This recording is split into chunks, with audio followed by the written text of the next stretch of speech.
اوج پانا میرے حضور کا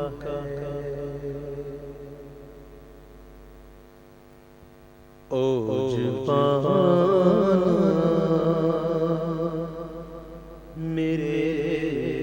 حضور کا اوج پانا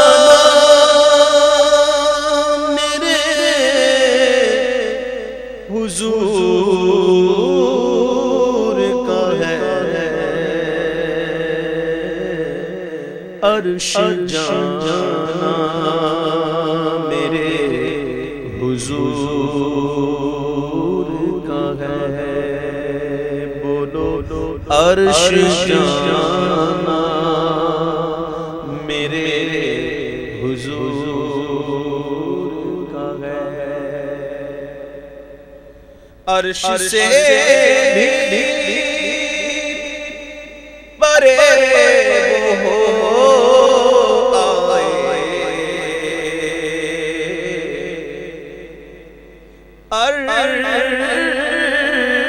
عرش سے بھی پرے وہ آئے آنا جانا حضور کا ہے بولو آنا جانا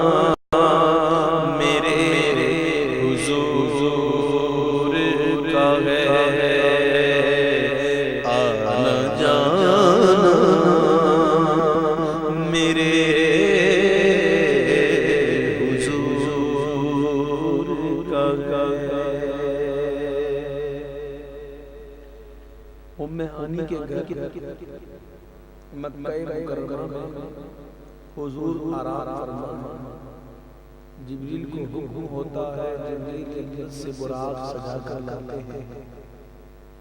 حضور آرام فرما اب حضور کو کیسے اٹھایا تو جبریل کو حکم ہوتا ہے کہ جبریل اپنے کافوری لبوں کو میرے محبوب کے تلووں پہ لگ تو جبریل اپنے کافوری لبوں کو محبوب کے تلووں پہ رکھتے ہیں جس کی ٹھنڈک پا کر حضور بیدار ہوتے ہیں کون سی آیت سے شروع ہوتا ہے سبحان الذی اسری بعبدہ لیلا من المسجد الحرام الى المسجد الاقصى یہیں سے شروع ہوتا ہے اس میں کیا ہے سبحان الذی اسری اسرا کے معنی بھی رات کے رات کی سیر لیل کے معنی بھی رات کی اعلیٰ حضرت نے ترجمہ کرنے کا حق ادا کر دیا اعلیٰ حضرت نے ترجمہ فرمایا سبحان الذی پاک ہے وہ جو لے گیا اپنے بندے خاص کو راتوں رات دیکھیے دونوں رات کا ترجمہ آ گیا اسرا کا بھی آ گیا لیل کا بھی آ گیا راتوں رات اپنے بندے خاص کو لے گئے مسجد حرام سے مسجد اقصی یہ تو ایک معراج پھر ایک معراج ہوئی جس میں حضور پاک علیہ السلام نے اللہ تعالیٰ کا ماتھے کی آنکھوں سے دیدار فرمایا اعلیٰ حضرت فرماتے ہیں کہ حضور کے علم غیب کا انکار کرنے والوں سنو اعلیٰ حضرت فرماتے ہیں کہ اور کوئی غیب کیا تم سے نہاں ہو بھلا جب نہ خدا ہی چھپا تم پہ کروڑ تو حضور نے رب کا دیدار پایا اور کیسے پایا سبحان اللہ اس کی کیفیت ہم کیا بیان کریں ہمیں تو بتائی ہم تو اتنا جانتے ہیں کہ حق تعالی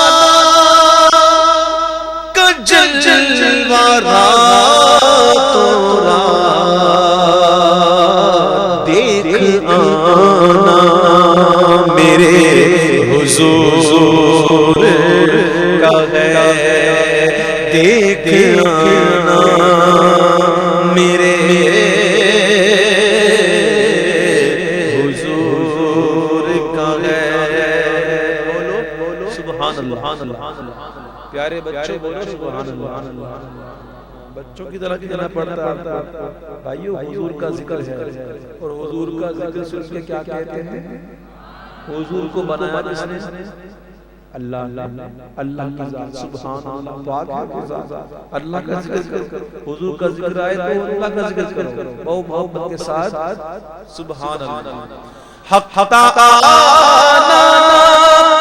کا جلوہ راتوں رات دیکھنا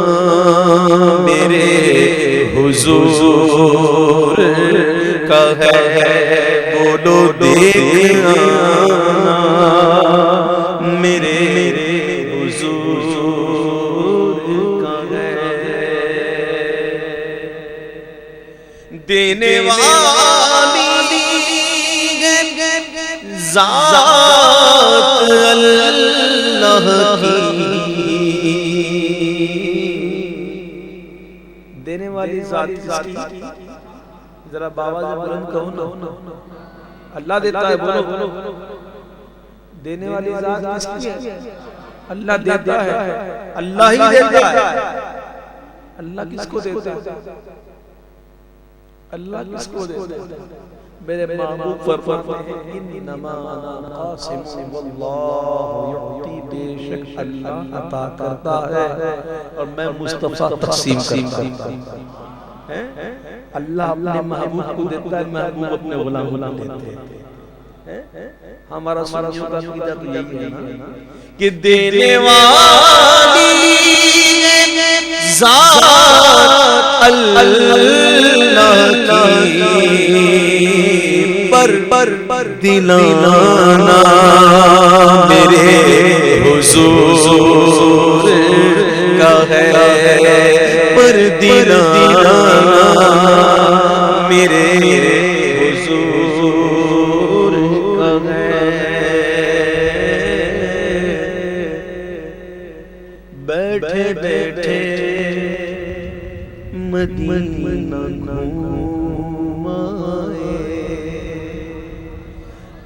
مجھ سے پہلے نعتیں پڑھی جا رہی تھی حافظ طاہر نعتیں پڑھ رہے تھے مدینے کا ذکر تھا بظاہر تھے کئی لوگ میں میرا حسن ظن ہے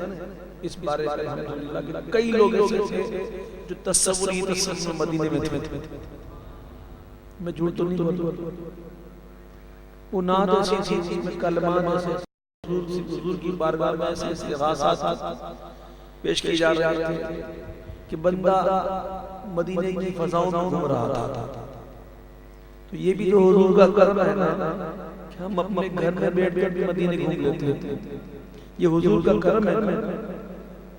بیٹھے بیٹھے مدینہ گھوم آئے کیا بلانا میرے حضور کا ہے ارے کیا بلانا میرے حضور کا ہے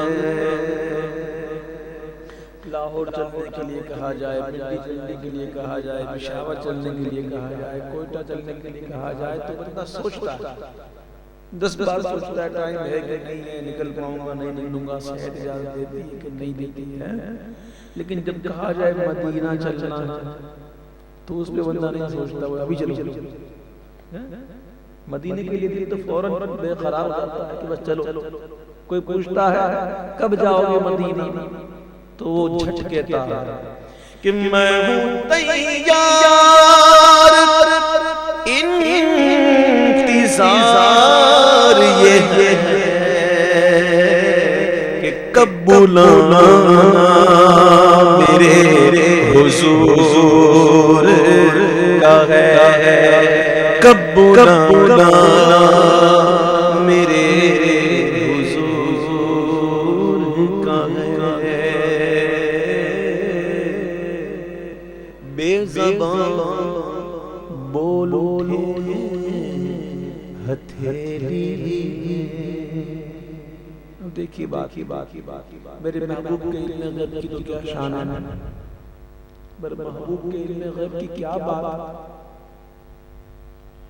میرے محبوب کی نظر کرم جس پر ہو جائے اس کو بھی علم غیب مل گیا۔ ابو جہل ہاتھوں میں کنکریاں لے کر آیا۔ کنکریاں کیا ہوتی ہیں؟ پتھر۔ اس کے پاس دماغ تو نہیں، اس کے پاس آنکھ بھی نہیں، اس کے اندر روح بھی نہیں، وہ پتھر ہے۔ پتھر کو کیا پتا، اور وہ بھی پتھر ہتھیلی کے اندر ہے، مٹھی کے اندر بند ہے، پتھر کو نہیں پتا کہ باہر کون ہے۔ ابو جہل ہاتھوں میں کنکریاں لے کر حضور سے پوچھتا ہے کہ اگر آپ اللہ کے نبی ہیں، اگر آپ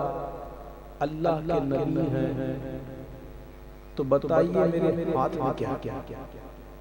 یعنی کہ ابو جہل کا بھی عقیدہ یہی تھا نبیوں کے بارے میں کہ نبی ہوتا ہی وہ ہے جسے غیب کا علم ہے۔ ابو جہل کا بھی عقیدہ یہی ہے۔ میرے محبوب نے فرمایا کہ میں بتاؤں یا تیرے ہاتھ میں جو ہے وہ بتا کہ میں کون ہوں۔ تو میرے محبوب کی نظر کرم ان کنکریوں پر پڑ گئی تو کنکریاں پکار اٹھی لا الہ الا اللہ محمد رسول اللہ۔ بے زبان بول اٹھے ہتھیلی میں جب پڑھانا میرے حضور کا ہے، جب پڑھانا میرے حضور کا ہے۔ آج کل کچھ لوگ ایسے پیدا ہو گئے جو کہتے ہیں کہ حضور سے یہ نہیں ہو سکتا، حضور سے وہ نہیں ہو سکتا، یہ نہیں پتا تو وہ نہیں پتا، تو اس کا اختیار نہیں تو اس کا اختیار نہیں، تو نبی کے چاہنے سے کچھ نہیں ہوتا۔ میرے محبوب کے اختیارات کا کیا کیا ہے؟ چاند کیوں کر نہ ہوگا دو ٹکڑے،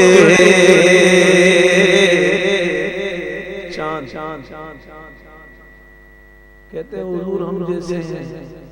جیسے ہمارے بڑے بھائی اپنے جیسا بولتے ہیں حضور کو، ہم تو اتنے قریب رہ کے اس کو اشارہ کرتے نہ ہلے، قریب رہ کے اشارہ کرے تو نہ ہلے۔ میرے محبوب کے بچپن کا یہ عالم تھا کہ بچپن میں جب محبوب مہد اقدس میں پالنے میں جھولتے اور چاند کو انگلی سے اشارہ کرتے، جدھر انگلی کا اشارہ چاند وہاں ہوتا۔ میرے محبوب کے بچپن کا یہ عالم،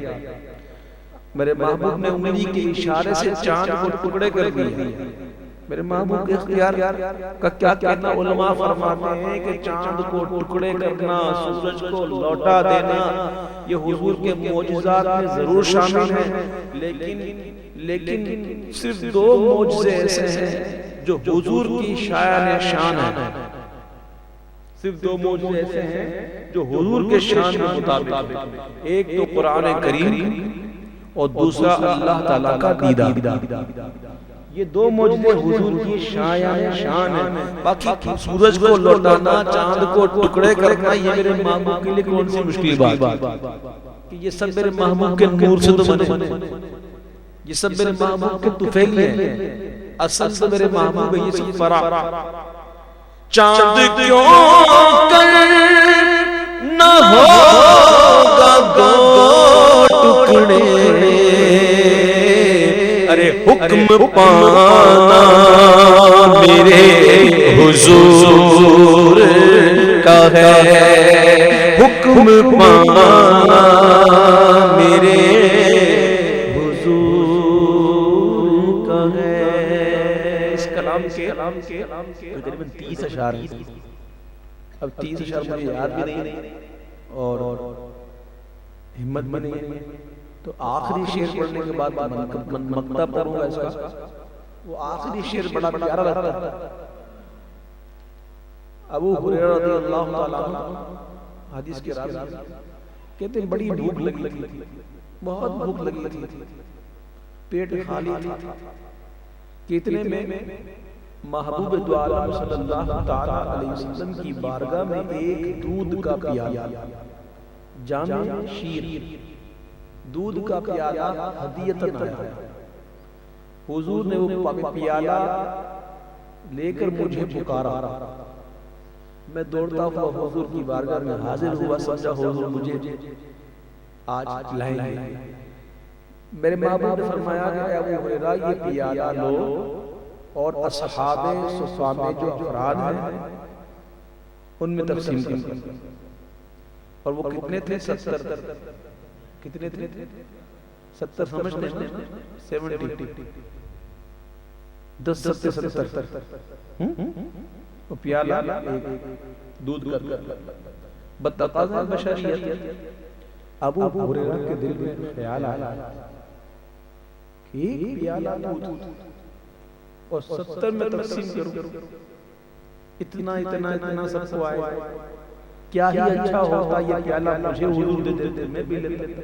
میری بھوک تو مٹ جاتی، میری پیاس تو ختم ہو جاتی۔ دل میں خیال آیا، لیکن جو کہ حکم حضور کا، وہ صحابی تھے، پیالہ لے کر اصحاب صفہ میں سے ایک کو دیا، انہوں نے بسم اللہ پڑھ کر پیا، پی کر سیر ہو گئے، پیالہ واپس کر دیا، پیالہ وہی بھرے کا بھرا، دودھ کم نہیں ہوئی۔ یہ حدیث بات اٹھا کے دیکھ لیجیے گا۔ دوسرے نے پیا، تیسرے نے پیا، چوتھے نے پیا، یوں پی کے پیتے پیتے 70 پی گئے، لیکن دودھ کم نہیں ہوئی، دودھ وہی پیالہ بھرا۔ دودھ کا پیالہ لے کر حضور کی بارگاہ میں حاضر ہوئے ابو ہریرہ رضی اللہ تعالی۔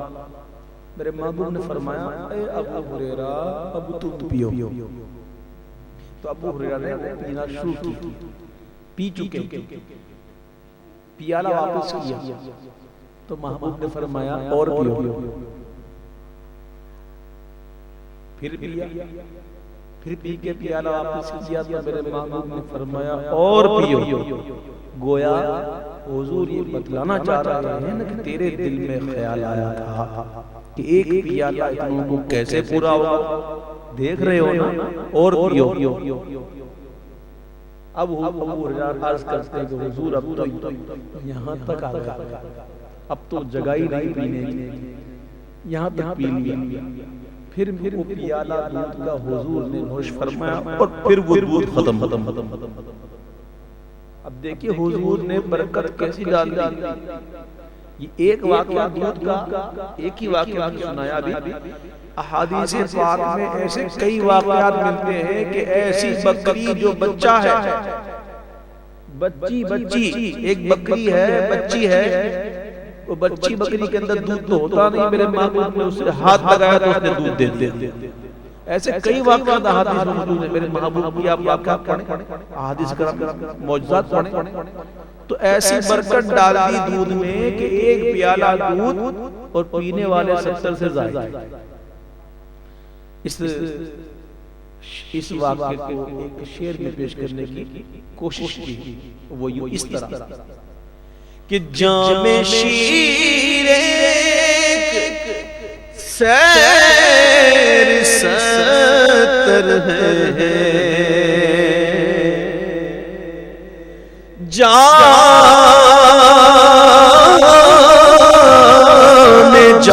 شیر سیر 70 ہے، پینا میرے حضور کا ہے، یہ پینا میرے حضور کا ہے۔ کاش کہنے لگے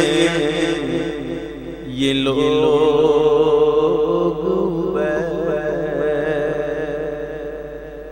کاش کہنے لگے یہ لوگ تو دیوانہ میرے حضور کا ہے، تو دیوانہ